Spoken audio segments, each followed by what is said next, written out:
Study in India. আজকে আমি আপনাদের সাথে পরিচয় করে দেবো দিল্লির সবথেকে বেস্ট প্রাইভেট ইউনিভার্সিটির মধ্যে সারদা ইউনিভার্সিটির ক্যাম্পাস, হোস্টেল, ফিস, টিউশন ফিস সকল ডিটেলস থাকতেছে এই ভিডিওতে। ফলো দিয়ে সাথেই থাকবেন। কেন সারদায় আসবেন? সারদা স্মার্ট ক্লাসরুম, 900 বেডের একটা hospital, sport complex, ground, playground এবং কি 8 থেকে প্রায় 10টার মতো হোস্টেল আছে। আমার পিছনে যেটা দেখতেছেন এটা হচ্ছে ম্যান্ডেলা হোস্টেল। তাদের সামনে আরও অনেক হোস্টেল আছে। স্টাডি ইন্ডিয়া যারা চাচ্ছেন যে ভারতে একটা ভালো ওয়ার্ল্ড র্যাঙ্কিং ইউনিভার্সিটিতে পড়াশোনা করবেন, তাও আবার দিল্লির আশেপাশে, তো বেস্ট একটা ক্যাম্পাস, দিল্লির আশেপাশে নেক A+-এর একটা ক্যাম্পাস। সো আজকে আমি আপনাদের সাথে পরিচয় করে দেবো দিল্লির সবথেকে বেস্ট প্রাইভেট ইউনিভার্সিটির মধ্যে সারদা ইউনিভার্সিটি। সো আপনারা দেখতে পাচ্ছেন যে আমরা এখানে সারদা ইউনিভার্সিটির লোগো আছে। এটা হচ্ছে তাদের মেন গেট, 3 নম্বর গেট। সো সারদা ইউনিভার্সিটি সম্পর্কে জানা না এমন কোনো বাংলাদেশে নাই। সো আমি রোহিত রায় আসি সারদা ইউনিভার্সিটিতে, দিল্লি এনসিআরের মধ্যে। সো আপনারা দেখতেছেন next step India. So next step ইন্ডিয়ার সাথেই থাকুন। সো এই সারদা ইউনিভার্সিটির সম্পর্কে সকল ডিটেলস জানতে পারবেন এই ভিডিও। এটা হচ্ছে দিল্লি এনসিআরের মধ্যে বেস্ট একটা প্রাইভেট ইউনিভার্সিটি। সো প্রায় 63 একর জমি নিয়ে ইউনিভার্সিটিটা। সো 200-র উপরে প্রায় সাবজেক্ট, 300-র উপরে হচ্ছে তাদের অ্যাব্রোডের ইউনিভার্সিটির সাথে কোলাপস করা। তাদের প্লেসমেন্ট যে কোম্পানিগুলো আছে, উইপ্রো, অ্যামাজন, তারপর হচ্ছে ACL,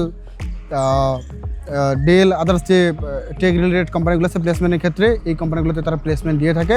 90টারও বেশি দেশ থেকে প্রায় 19,000 বেশি ইন্টারন্যাশনাল স্টুডেন্ট পড়াশোনা করতেছে সারদা ইউনিভার্সিটিতে। সারদায় বাংলাদেশে প্রায় প্রতি বছরে 2 থেকে 300 স্টুডেন্ট আসে বাংলাদেশ থেকে সারদা ইউনিভার্সিটিতে। তো সারদা ইউনিভার্সিটির ইন্টারন্যাশনাল এবং কি বাংলাদেশের ফ্যাসিলিটি সম্পর্কে কতটা তারা হাই এবং কি বেটার কোয়ালিটি প্রোভাইড করে, সেটা অলরেডি যারা এখানে পড়াশোনা করছে তারা জানে। তো যারা বাংলাদেশ থেকে দিল্লির আশেপাশে আসতে যাচ্ছ, যে প্রাইভেট ইউনিভার্সিটিতে বেস্ট একটা প্রাইভেট ইউনিভার্সিটি, ওয়ার্ল্ড র্যাঙ্কিং একটা ইউনিভার্সিটি চাও, সেক্ষেত্রে সারদা দেখতে পারো, বেস্ট একটা অপশন হতে পারে তোমাদের জন্য। এটা হচ্ছে সারদা ইউনিভার্সিটির স্বামী বিবেকানন্দ লাইব্রেরি, এটা সারদা ইউনিভার্সিটির সেন্ট্রাল লাইব্রেরি। তো সারদা ইউনিভার্সিটি অ্যাডমিশনের প্রসেসটা হচ্ছে কোনো অ্যাডমিশন টেস্ট নাই, কোনো IELTS স্কোর লাগে না। সো ডিরেক্টলি অ্যাডমিশন হওয়া পসিবল।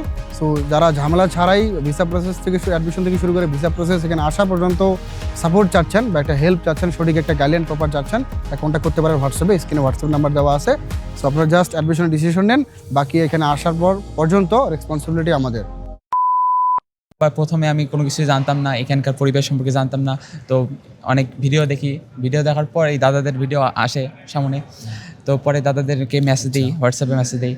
তো সবকিছু বাংলাদেশি স্টুডেন্টদের জন্য তো বেস্ট সারদা ইউনিভার্সিটি। হ্যাঁ, বাংলাদেশি স্টুডেন্টদের জন্য বেস্ট এবং সিকিউরিটিও অনেক বেশি ভালো। মানে তোমাদের ফিমেল হিসেবে গার্লসের কেমন কি সুবিধা পাও? অনেক ভালো।